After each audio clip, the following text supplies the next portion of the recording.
জীবনে যত বড় বিপদ আসুক, ডিপ্রেশনে যদি পড়ে যাও, কোনো সমস্যায় পড়ে যাও, মানে আর কোনো রাস্তাঘাট দেখতেছো না, এখন দেখতেছো দেয়ালে পিঠ থেকে গেছে, চারটা কাজ করবা, ইনশাল্লাহ তুমি ডিপ্রেশন থেকে বের হয়ে আসবা। সর্বপ্রথম কাজ হইলো 2 রাকাত নামাজ পড়ে ফেলবা। উজু করে 2 রাকাত নামাজ পড়ো। নামাজ পড়ে তুমি আল্লাহ তাআলার কাছে পরামর্শ চাইবা, আল্লাহ আমি তো এই সমস্যায় পড়ে গেছি, আমার তো হঠাৎ করে বাবা মারা গেছে, আমি তো এখন চোখে কিছু দেখতেছি না, আমি তো এই অন্যায়টা করে ফেলছি, আমি কি করব? আল্লাহ তাআলা তোমাকে পরামর্শ দিবে। এই কথাটা আমার এক আপা ওই দিন বলতেছে, আমি একটা সিদ্ধান্ত নিয়েছি, নেওয়ার পরে আমি টেনশনে পড়ে গেছি যে হায় আমি এখন কি করব।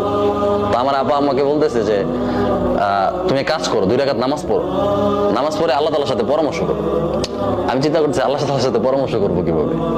2 রাকাত নামাজ পড়ছি, নামাজ পড়ে আমি আল্লাহকে বলছি যে আল্লাহ আমি তো এমন একটা সিদ্ধান্ত নিছি, কি করব। তখন দেখি আমার মাথায় নানান চিন্তা আসতেছে, বুদ্ধি আসতেছে, পজিটিভ, বুঝছো? ডিপ্রেশনে পড়ে গেলে প্রথম চেষ্টা করবা 2 রাকাত নামাজ পড়া। দ্বিতীয় যে কাজটা করবা, একা থাকবা।